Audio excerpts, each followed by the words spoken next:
So this also has to do with tshuva. It says somewhere, what if someone is in a situation where they're in doubt halachically? Meaning they have a situation and they're not sure what to do. There's a certain food that they want to eat, but they're not sure if it's kosher. Or it's a little bit of a doubt if they did a blessing or not did a blessing, or they want to do a business transaction, they're not sure. What do? The Mishnah in Pirkei Avot says, Aseh lecha rav. Make yourself a rabbi. You have to have a rabbi. Aside from you learning Torah, even if you learn Torah day and night, either way you still have to have a rabbi. Even a Rav Ovadia, the Gedol Hador, had a rabbi. Everybody has a rabbi. You have to have a rabbi. So much so that the Gemara says, someone who does not have a rabbi, Hashem hates him. Hashem hates him. Now some people don't like to hear this stuff. They say, no, Hashem loves everybody, Hashem loves everyone. That's just simply not true. Gemara Masechet Yevamot, page 109b, says that anyone that does not have a rabbi, Hashem hates him. Why? Because that means that you're going to rely on yourself. You're an arrogant person. You're going to rely on yourself, which means that you could live your entire life making sins and you don't care about it. So you have to have a rabbi. Today, Baruch Hashem, it's not so difficult to find a rabbi. Even if you live in a place that doesn't have many rabbis that you like or connect to, you can use the internet. I get hundreds and hundreds of questions every single day from people all over the world. The easiest part of my day is the shiur. People think the shiur is hard. Easiest part of the day is the shiur. My job just starts here. My job just starts here. You guys are all going to go to sleep, I don't know, at some normal hour, 12, 1 o'clock in the morning. My day continues 4 or 5, pretty much until I pass out. Until there's no more air to breathe. Why? Because there's questions from all corners of the world. And some of these questions, some of these issues require attention at 4 o'clock in the morning. Also, I try to learn a little bit once in a while if I get lucky. I try to do some other things. Point being, Rabotai, there's questions from all over the world. So you have questions, you could send me your questions, you could send many rabbis your questions on text message, on WhatsApp. But you have to be patient.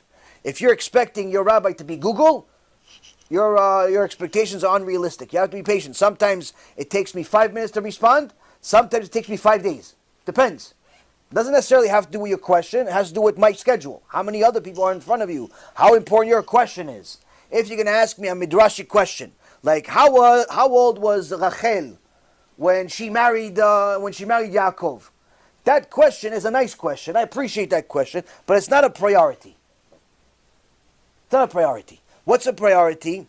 A priority is when I had a kid and it was born with a C-section on Shabbat. And do we do a brit milah on Shabbat or no? That's priority. Why? Because if you get it wrong, you'll be mechalel Shabbat. If you get it wrong, you'll be mechalel Shabbat. And other questions like that. Or something that you want to eat and things like that. So the point being, Rabotai, is that you have to have a rabbi. When you have halachic questions, you have to ask. You have to ask these questions. Don't take risks. For example, somebody asked me a question today. There's better fruits. The kosher store sells fruits. So certain kosher store in their neighborhood sells fruits. But their fruits look like they just finished Tisha B'Av. Their fruits look like they were fasting for a few years. Their fruits look like they're in depression. These fruits in the kosher store. So she went to the local non-kosher market, and she wanted to buy fruits there. And it says they have fruits there. Can I buy fruits there? I said, no problem. Why you can buy fruits anywhere. She goes, no. I want to buy dafka, the sliced ones, meaning the ones that were cut into nice little cubes. The watermelon, the cantaloupe, the orange. I want to buy those, but from the non-kosher place. Can I buy it? It doesn't have a kosher stamp on it. Can I buy it? Who wants to answer? No, Sutton? No, because the equipment they used was probably just used the same equipment to cut grapes, which is a halachic problem. They cut grapes? Why is it a halachic problem to cut grapes and cantaloupe? What, no, that's only if you grow them. I like your answer, but it's incorrect as far as, it's only if you grow them together. If you, overall an equipment problem. Equipment problem, it's a good answer. Next question, next answer. No. Who has an answer? Somebody else has to have the opposite answer. Everybody else agrees with them? If you agree with them, then raise your hand. If you don't agree with them, then give me an answer. So everybody thinks not allowed. Wow, you guys are machmirim. You guys are like chasidim, you guys. You guys are really religious. You guys machmirim, but you're allowed. You're allowed. Why are you allowed? Although Sutton is 100% right that the equipment that they use at Publix, at Walgreens, at whoever, Winn-Dixie, all these places, the equipment is non-kosher and it's a problem. But since it's fruit and the fruit wasn't heated, there wasn't juice added to it, what do? You cut the end where they cut the fruit.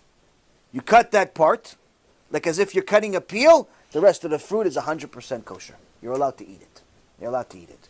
So if there is an equipment problem, it's only the part that touched the where the fruit was.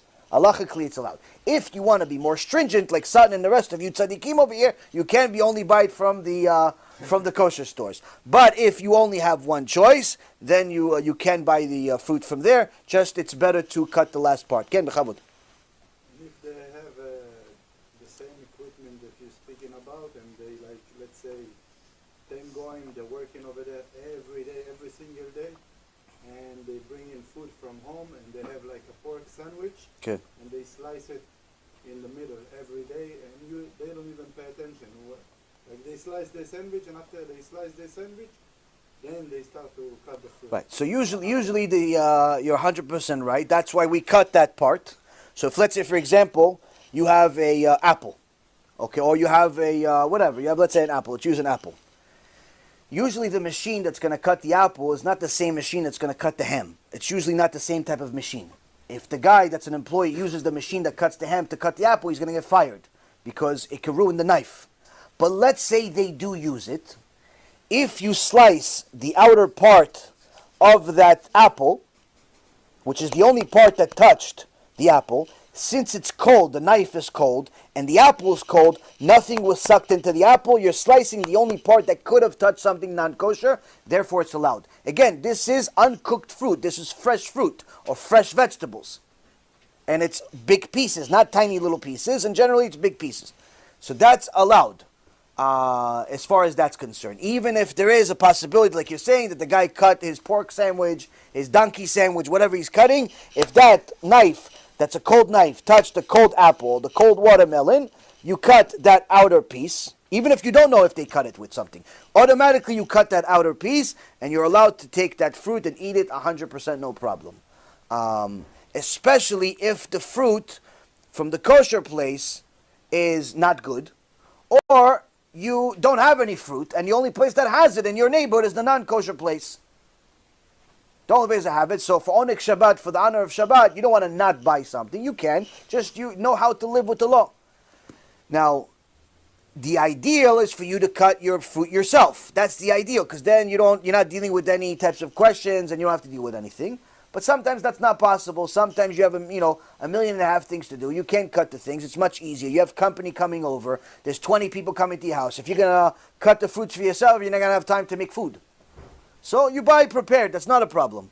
So, but it's knowing how to live with the law. Now, on the other hand, if it's meat or something hot, then you cannot, unless they have a kosher department.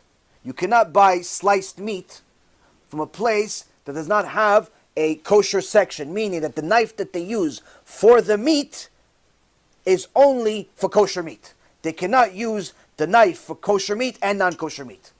So you'll see that any supermarket that has kosher food there, kosher meat, like all types of cold cuts and things like that, it's a special section where they're not allowed. There's a mashgiach there, and they're not allowed to bring any non-kosher food to that section. Because if they bring their food to that section, automatically it ruins they can't use that knife anymore. You have a serious problem. That's the whole job of the mashgiach. So generally speaking, if it's a meat, then or even cheese, you have to only buy from kosher places. Meat or cheese, you buy from kosher places. But if you're talking about something like fruit, since it's fresh, you cut the outer layer and you're fine. Next question. Nobody else has questions other than this Talmid Chacham over here? You asked one or you asked one? Who asked? Both of you asked one. Okay, so we can take turns. Next. Go ahead. If we're trying to help somebody do tshuva, or go to a shiur, and you keep trying but they refuse, I know you get you get credit for the effort, But like, how does that system work? So it's a very good question. So if you try to, let's say, help somebody do tshuva, your brother, your cousin, your mother, your father, whoever, you send them a video they don't want to watch, or they watched and they don't care. You give them a book, they threw it in the garbage. You invited them to a lecture, they cursed you out. You know, pretty much you tried a bunch of times. You put your best into it, and they're simply rejecting you in all way. Torah tells us that if they do not do tshuva, you get their olam haba. You get their olam haba. Why? Because it says, Kol Yisrael yesh lahem chelek le'olam haba. All of Am Yisrael have a share of the world to come. Meaning that every Jew comes to this world with a ticket for olam haba. HaKadosh Baruch Hu made him a place in olam haba, that this ticket works for this place. Now for the ticket to work, you have to meet certain conditions. Just like if, let's say, you want to go to the theater. If you're going to go to the theater with a t-shirt, shorts, and flip-flops, and you're going to give them front row tickets, they're going to tell you, thank you, but you cannot come in. What do you mean? I have a ticket, front row, it's $5,000. Yes, you have the ticket, but if you look at the back of the ticket, it has requirements. You have to have shoes, you have to have pants, you have to look proper, you have to do, there's certain things for this ticket to work. You have the ticket, but the ticket doesn't work unless you meet these conditions. Needless to say, it's the same thing with Olam Haba. Kol Yisrael yesh lahem chelek le'olam haba. All of Am Yisrael have a share of the world to come. Ve'amech kulam tzadikim. But it says, but it's for who? It's for all the tzadikim. In order for that ticket to work, you have to be a tzaddik. You have to be righteous. You have to keep Shabbat, and so on and so forth. So now if you try to help your friend keep Shabbat, keep this, keep that, and she doesn't want to hear you, she doesn't care what you say, you try to tell her, they don't care. You tried for a month, 2 months, a year, 2 years, doesn't make a difference, they're not doing it. They, unfortunately, leave this world without doing tshuva. That ticket still has entrance to that olam haba. Now, since she's not going to get it, unfortunately, who's going to get it? You. You get it. What's the source?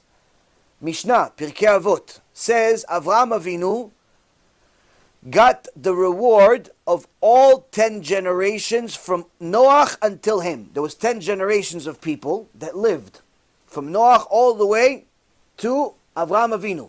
And Avraham got the reward of all 10 generations himself. Why did Avraham Avinu get the reward for all of those people? Because he tried helping everybody do tshuva. And those that did not want to do tshuva, all of their reward went to Avraham Avinu.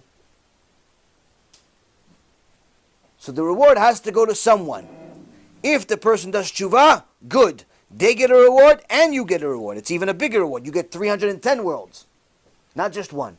But if they don't do tshuva, you still get paid for the effort, which is you get their olam haba. You get their olam haba. Now, this shows us that to do kiruv, to help Am Yisrael do tshuva, you can't lose.